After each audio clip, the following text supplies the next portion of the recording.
অনেকগুলো গরু একসঙ্গে খাবার দেওয়া হয়েছে, কত সুন্দর।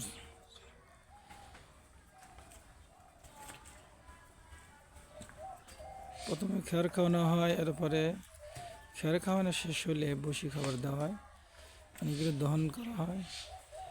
সঙ্গে ষাঁড় গরু আছে, ষাঁড় দ্বারা বীজ দেওয়া হয়। সুন্দর সুন্দর এর থেকে বাছুর তৈরি হয়। খালের খাইবে দিচ্ছে,